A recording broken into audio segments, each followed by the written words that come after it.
Hello everybody, and thank you for stumbling upon Resident ENT, a channel for medical students and junior residents to maybe learn or more likely refresh their knowledge on general topics within otolaryngology or ear, nose, and throat.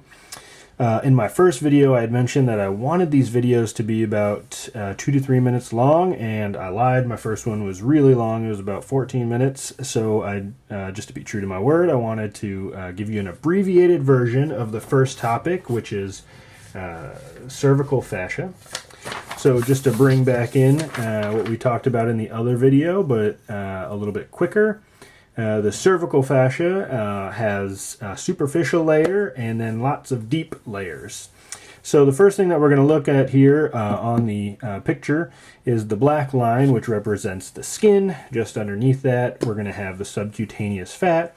And just underneath that, we're going to have this orange line all the way around that includes the platysma, or that thin muscle in the very front. That is going to be encased within the superficial layer of cervical fascia, the superficial layer of cervical fascia. Just underneath that, we have the large muscles of the neck. They include the SCMs, or the sternocleidomastoid muscles, the strap muscles, of which there are 4, and posteriorly the trapezius. These are all encased in one large circle of what we call the superficial layer of deep cervical fascia. Super confusing to me, at least. We have the platysma, which is contained within the superficial cervical fascia. And then we have the large muscles of the neck here in blue, which is contained within the superficial layer of the deep cervical fascia. Everything else is going to be considered deep cervical fascia, but have its own name. So first and foremost, on either side, we have what's called the carotid sheath. We all know that this contains the internal jugular vein, the common carotid, and the vagus nerve, or cranial nerve 10. In the center here, notated in green, we have what I like to call the visceral fascia, because that's how I was taught. But other people split it up. Anteriorly, they like to call it the pretracheal fascia. Posteriorly, the buccopharyngeal fascia. But really, what is more important is what it contains, which is the thyroid, the trachea, and the esophagus. Posteriorly, notated in black here, we have the prevertebral fascia. Again, this is a layer of the deep cervical fascia of its own called the prevertebral fascia, and this is going to include the spine and paraspinous musculature.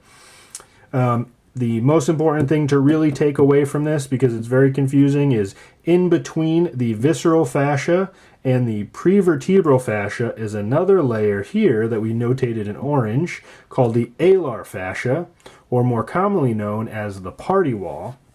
And that's super important because it separates the visceral fascia, or the buccopharyngeal fascia, from the prevertebral fascia, or what is known as the danger space. I think it's easier to look at this on a sagittal cut, so here we go.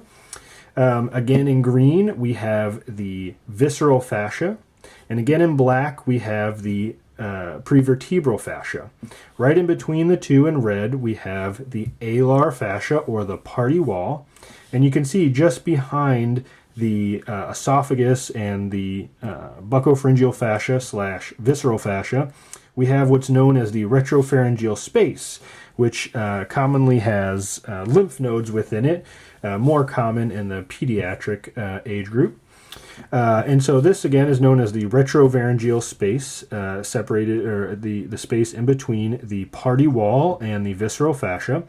And then in between the party wall and the prevertebral fascia, this black line here is known as the danger space. And the reason that's called the danger space is because it's connected to the mediastinum down below, past the clavicles. So if there's any violation of the alar fascia, spillage could occur and basically create a picture for mediastinitis, and that's why it's important there.